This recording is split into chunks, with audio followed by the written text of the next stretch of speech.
अस्सलाम वालेकुम everyone, welcome back to my channel. Hope you all are doing great. मेरी तरफ से आप सबको रमज़ान बहुत बहुत मुबारक हो। अल्लाह पाक हम सबको इस महीने बहुत ज़्यादा हिम्मत और ताकत अता फरमाए ताकि हम अल्लाह पाक को राज़ी करने में कामयाब हो सकें। प्री रमज़ान प्रिपरेशंस मैंने स्टार्ट कर दी हैं। जब तक आपके पास ये वीडियो आएगी शायद रमज़ान स्टार्ट हो जाएंगे। बस काम में इतना ज़्यादा बिजी रही हूँ मैं इस वीक कि मुझे वक्त पर अपलोडिंग करने का टाइम ही नहीं मिला है। और कुछ तो मेहरबानी हमारी गैस ने भी की हुई थी। जब मर्जी है आ रही है, जब मर्जी है जा रही है, कभी स्लो हो रही है। मुझे नहीं पता कि आप लोगों के एरिया में ये सब प्रॉब्लम हो रही है या नहीं, लेकिन मेरे एरिया में गैस की बहुत ज्यादा प्रॉब्लम हो रही है, जिसकी वजह से मैं और भी बहुत ज्यादा लेट हो गई हूँ। तो मजीद टाइम को ज़ाया किए अपनी वीडियो स्टार्ट करते हैं, जिसमें मैं आपको दिखाती हूँ कि रमजान से पहले मैंने थोड़ी बहुत क्या तैयारी कर ली है।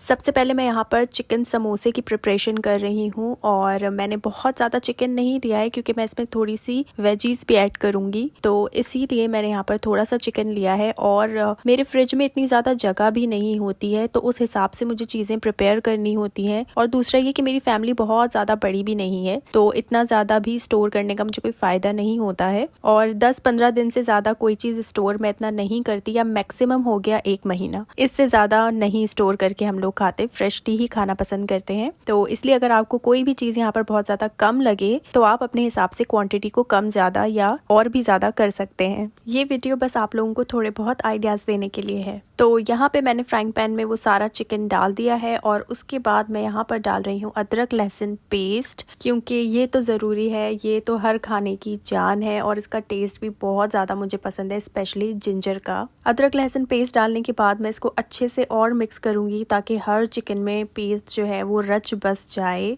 उसके बाद मैं यहाँ पर थोड़ी सी कुटी लाल मिर्च डालूंगी, मेरे ख्याल से 1 चम्मच डाली है मैंने यहाँ पर। और अगर आपका चिकन ज़्यादा हो तो मसाले आप ज़्यादा कर सकते हैं, अगर इससे भी कम में बना रहे हैं तो मसाले आप अपने हिसाब से कम ज़्यादा वो भी आप कर सकते हैं। तो यहाँ पर मैंने बस 1 ही चम्मच यूज़ किया है। उसके बाद थोड़ा सा मैंने इसको अच्छे से फ्राई कर लिया है और उसके बाद मैं यहाँ पर डाल रही हूँ कुछ वेजीज, जिसमें सबसे पहले मैं यहाँ पर बंद गोभी ऐड कर रही हूँ। और ये जो मेरी वेजीज हैं आपको जो इस तरीके से नज़र आ रही हैं वो इसीलिए है क्योंकि मैं कुछ सब्जियों को फ्रीज कर देती हूँ। मैंने पहले वीडियो में भी आप लोगों के साथ शेयर की है ये बात। इससे मेरा काफ़ी टाइम बच जाता है। जैसे कि अभी देखें मुझे जल्दी जल्दी ये चीज़ बनानी है समोसा, तो सारी वेजिटेबल्स जो हैं वो चॉप्ड हुई भी हैं, बस मुझे निकालना है और डाल के पकाना है। और ये सिर्फ मैं रमज़ान के लिए नहीं करती हूँ, बल्कि मैं हर महीने में कुछ सब्जियों को इसी तरह फ्रीज़र कर देती हूँ। तो यहाँ पर मैंने कुछ कैरेट्स डाली हैं, स्प्रिंग अनियंस डाली हैं और शिमला मिर्च ऐड की है। और इन सबको अब मैं पकाना शुरू कर दूंगी। और जैसे ही मैंने सब्जियों के साथ पकाना शुरू किया मेरे एरिया की गैस चली गई।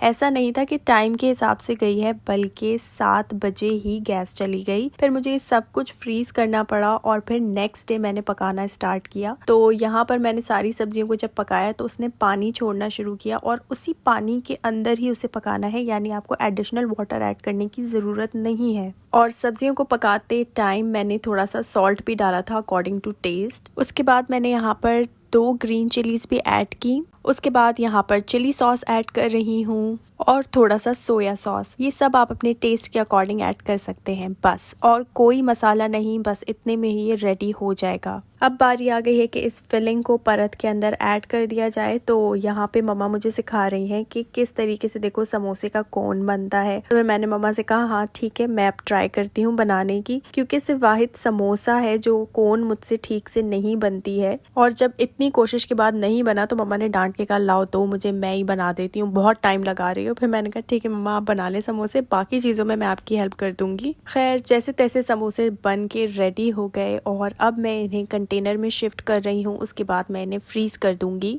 और यहाँ पर मैं शॉपर रख रही हूँ ताकि ये मिक्स ना हो जाए, एक दूसरे से चिपक ना जाए। शीट्स लेकर आई थी लेकिन वक्त पर ना कोई भी चीज़ मिलती नहीं है। अगर दूसरी रेसिपीज में मिल जाएगी तो मैं वो आपको ज़रूर शो करूंगी, लेकिन अभी नहीं मिल रही थी तो जल्दी जल्दी में मैंने यहाँ पर शॉपर रख दी है। दूसरी चीज़ हमने ये शामी कबाब बनाकर रेडी किए हैं और ये मम्मा बेचारी सुबह से ही उठ के इन्होंने ये प्रिपेयर कर लिया था, इसलिए मैं इसकी वीडियो नहीं बना सकी क्योंकि वो बेचारी इतना डर गई थी कि अगर आज भी गैस का इशू हो गया तो भाई शामी कबाब खराब हो जाएंगे, फिर ये 2 टुकड़ों में नहीं बन सकते। लेकिन मैं आप लोगों को यहाँ पे बता देती हूँ कि यहाँ पे मम्मा ने क्या क्या चीजें इसमें डाल के इसको बॉईल किया है। तो इसके अंदर है जी चने की दाल, चिकन और काली मिर्च, लौंग, जावित्री, थोड़ी सी हल्दी, सॉल्ट अकॉर्डिंग टू टेस्ट और बड़ी हरी मिर्चें। छोटी भी डाल सकते हैं लेकिन छोटी बहुत ज्यादा तेज होती हैं, तो इस वजह से जो है मम्मा कहती हैं कि बड़ी ही डालनी चाहिए। तो इन सबको डालने के बाद अच्छी तरह से बॉईल कर लिया था और बॉईल करने के बाद ये फाइनल लुक इस तरीके का है। इसके बाद इन सबको अच्छी तरीके से पीस लिया था। उसके बाद इसके अंदर जो चीजें जाएंगी वो है ये छोटी हरी मिर्चें, थोड़ी सी ज्यादा नहीं क्योंकि बहुत तेज होती हैं, प्याज और धनिया पुदीना और उसके बाद 2 अंडे। बस ये चीजें ऐड की थी और ऐड करने के बाद अच्छे से इसे मिक्स कर लिया था। ये है कबाब शेपर जो मैंने संडे बाजार से लिया था।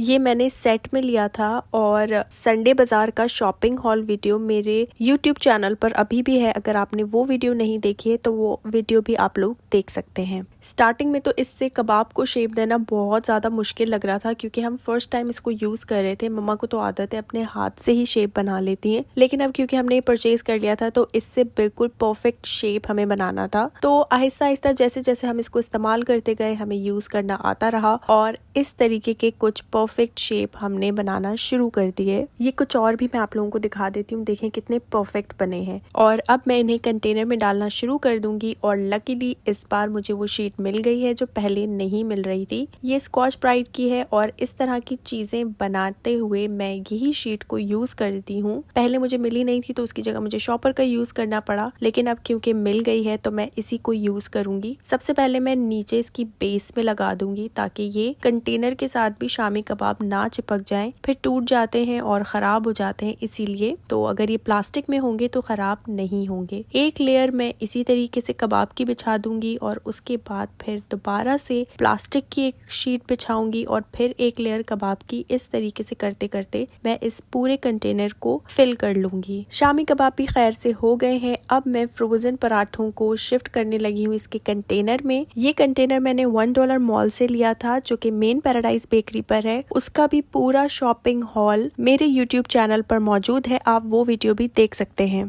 ये हैं जी वो पूनम के फ्रोजन पराठे जो हम लोग बहुत ज्यादा शौक से खाते हैं। ये मैंने इम्तियाज से लिए थे। प्राइजेस मैं नीचे मेंशन कर दूंगी अगर पॉसिबल हुआ तो। इसके अंदर 30 पराठे हैं और इनका टेस्ट बहुत ज्यादा अमेजिंग होता है। मतलब पूनम इम्तियाज की अपनी ब्रांड है और इसके मसाले, इसकी दालें, इसके हर चीज, चावल वगैरह सब कुछ जो है वो बहुत ज्यादा सुपर्ब है, फ्रेश होता है और टेस्ट में भी कोई अभी तक कंप्लेन हमने फील नहीं की है। तो जब भी आप इम्तियाज जाएं, और जो लोग इम्तियाज जाते हैं उन्हें पता है कि पूनम किस तरह की ब्रांड है। ये काफी ज्यादा फ्रेश होते हैं और पकने के बाद भी ना बहुत ही अच्छा सॉफ्ट सा मजे का टेस्ट आता है इनके पराठों में। तो ये तो मैं जरूर लेकर आती हूँ हर मंथ, क्योंकि कभी ना कभी इमरजेंसी पड़ ही जाती है और जरूरत हो ही जाती है इसकी। तो रमजानों के लिए तो ये खासकर लाना बनता ही है। कभी अगर सहरी में आंख ना खुल सके या लेट हो जाए तो बस फटाफट पराठे बने हुए होंगे, जल्दी जल्दी से इनको तलना होगा और बस खाने के लिए रेडी हो जाएंगे। तो सहरी में आसानी हो सके इसलिए मैंने ये कंटेनर भी ले लिया था और ये पराठे भी ले लिए थे।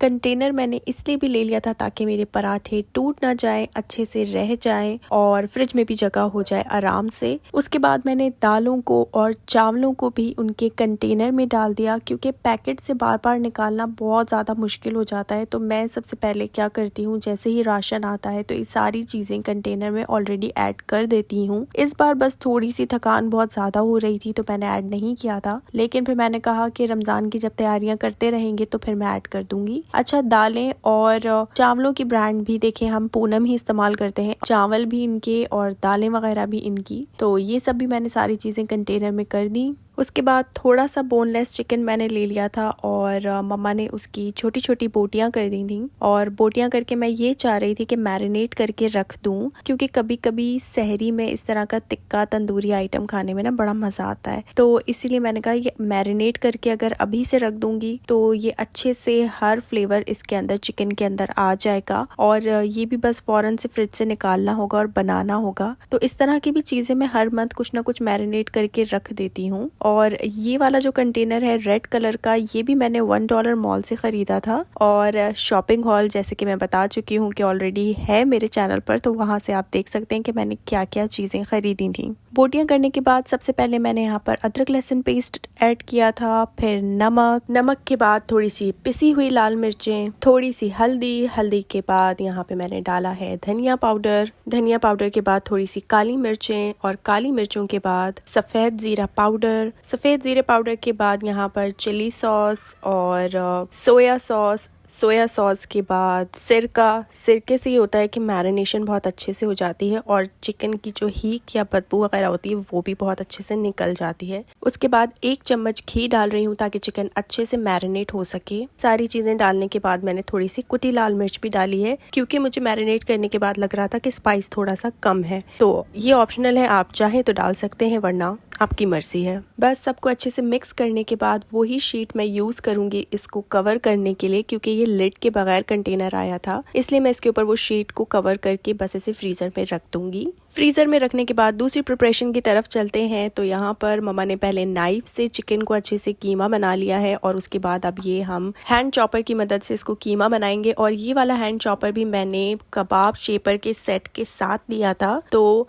आप लोगों को वो वीडियो देख के सब कुछ पता चल जाएगा कि कहाँ से कितने में क्या चीज़ें ली हैं, तो वो वीडियो मिस मत कीजिएगा। वो वीडियो भी आप मेरे यूट्यूब चैनल से देख सकते हैं। चिकन का कीमा बना लेने के बाद मैंने यहाँ पर हरी मिर्चें छोटी वाली, प्याज और धनिया पुदीना रखा है, इसको भी मैं सबको चॉप कर लूँगी। दोनों को चॉप कर लेने के बाद यहाँ पर आप देख सकते हैं कितना अच्छे से चॉप हुआ है, मतलब ये मशीन बहुत अच्छे से वर्क कर रही है। उसके बाद अब बारी आती है इन सबको मिक्स करने की और मसाले ऐड करने की। सबसे पहले यहाँ पर थोड़ा सा नमक ऐड किया है, फिर थोड़ी सी हल्दी, जीरा पाउडर, गरम मसाला, धनिया पाउडर, और धनिया पाउडर के बाद थोड़ा सा बेसन से ये होता है कि कबाब अच्छे से जॉइंट हो जाते हैं और बिखरते नहीं हैं, टूटते नहीं हैं, स्पेशली जो फ्रीजर में रखने वाले होते हैं। तो यहाँ पर मैं सनरिच का बेसन यूज कर रही हूँ, और ये भी मैंने इम्तियाज से ही लिया था। बस इन सबको मिक्स कर लेना है, और इसमें भी मिक्स करने के बाद थोड़ा सा घी डालना है। 1 चम्मच, हाफ चम्मच, जितना भी डाल सकते हैं आप डाल दीजिए। इससे ये होगा कि काफी अच्छे से हर चीज मिक्स हो जाएगी, और बस फिर आपने अपना मन चाहा शेप देना है। यहाँ पर मम्मा ने इसको शेप थोड़ा सा सीख गोला कबाब टाइप का दिया है, आप कोई भी शेप दे सकते हैं, आप इसको सर्कल भी दे सकते हैं। तो यहाँ पे बस शेप देने के बाद फिर से वो शीट गायब हो गई है, जो कि बस यही होता है ना, काम के वक्त कोई चीज नहीं मिलती है। तो फिर मैंने दोबारा यहाँ पर शॉपर का यूज किया है, क्योंकि इतना टाइम नहीं था कि मैं ढूंढने में भी टाइम लगाती। ऑलरेडी बहुत ज्यादा काम सर पे है, रमजान आने वाले हैं, तो इसीलिए मैंने बस जल्दी से शॉपर बिछाई और इसको भी फ्रीज कर दिया।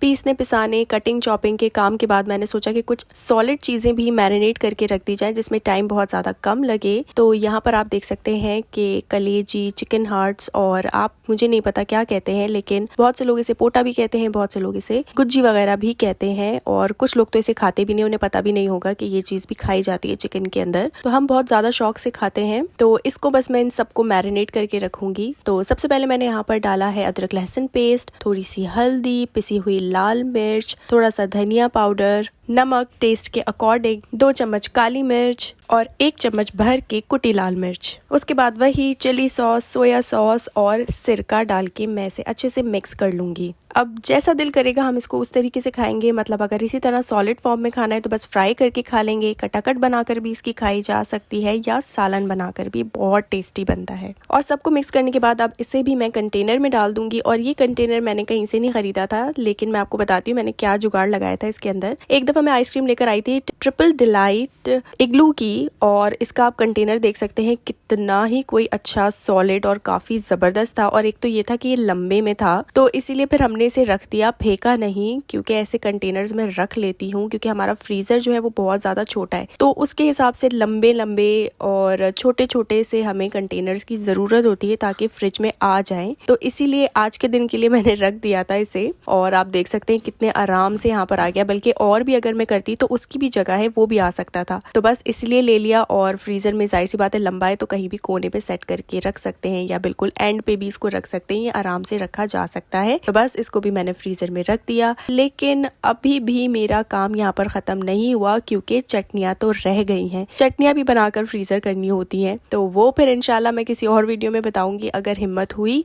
वीडियो अगर पसंद आई है तो मेरी वीडियो को लाइक कीजिएगा और कमेंट करके बताइएगा कि वीडियो आप लोगों को कैसी लगी है। मेरे चैनल को अगर अभी तक सब्सक्राइब नहीं किया है तो प्लीज़ मेरे चैनल को भी सब्सक्राइब कर दीजिए और बेल आइकन को प्रेस करना मत भूलिएगा। मिलती हूँ आपसे नेक्स्ट वीडियो में, तब तक के लिए अपना बहुत सारा ख्याल रखिए, मुझे दुआओं में याद रखिए और एक बार फिर से रमज़ान आप सबको बहुत बहुत मुबारक। अल्लाह हाफिज़।